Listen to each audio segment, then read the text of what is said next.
ketamine.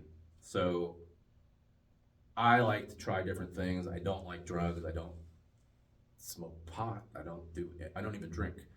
Um, but what I do have is anxiety. I've had it forever. I am like 95% good. I've had CBT training. I read a lot of books. I understand that it's can't hurt you. It's not going to hurt you. You need to get over it. You need to go through it.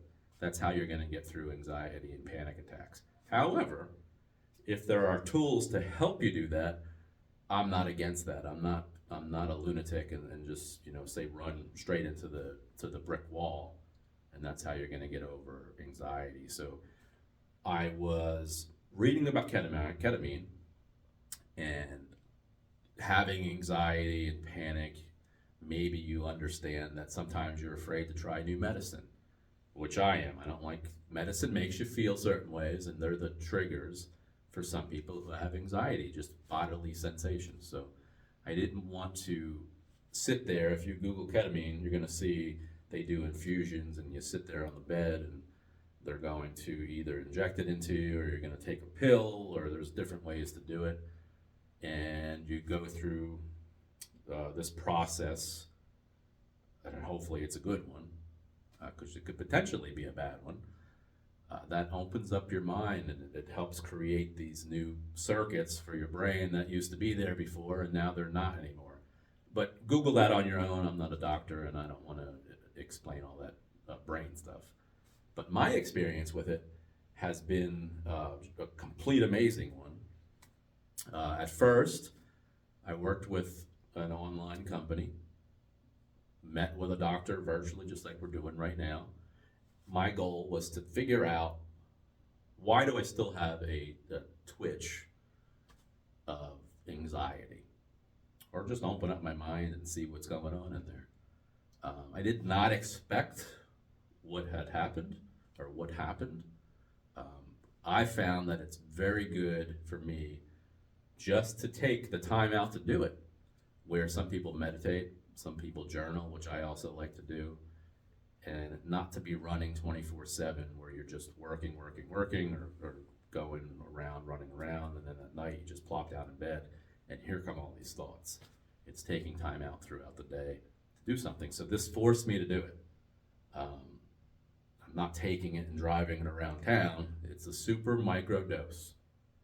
When I did it, it puts you in almost an immediate sense of relaxation, and for some reason I can't explain it, opens your mind up to bring back memories that you just have not thought about, or I don't even know how I remember them.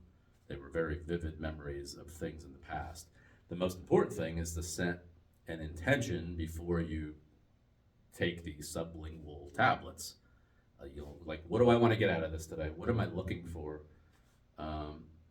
And 9 times out of 10, the answer comes to you even when you're sitting there thinking, well, nothing's really happening. And then all of a sudden, here's your answer.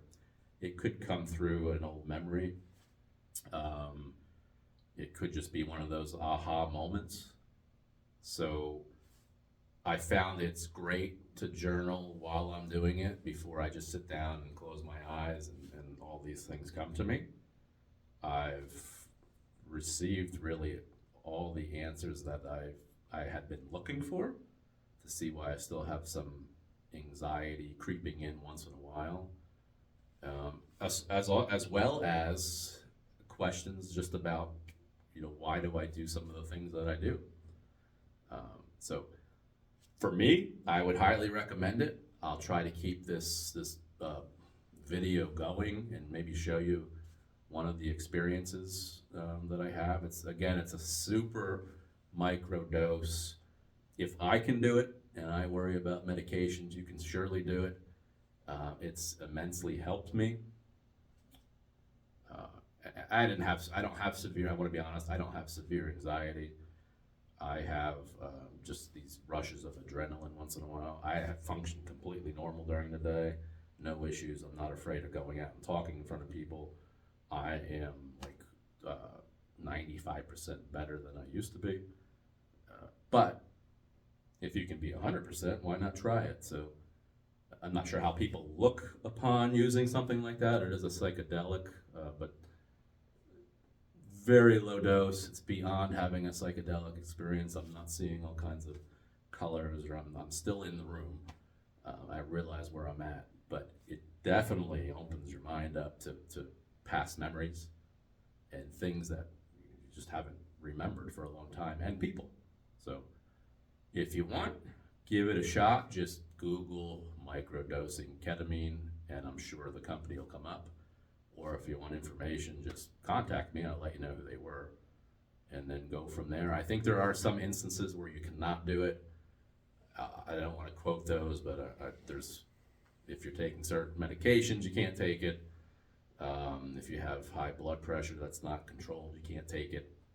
And if you have certain psychological problems, I believe you're going to be excluded from taking it. So that's my take on it right now, and I'm into it, I don't know, maybe 3 weeks.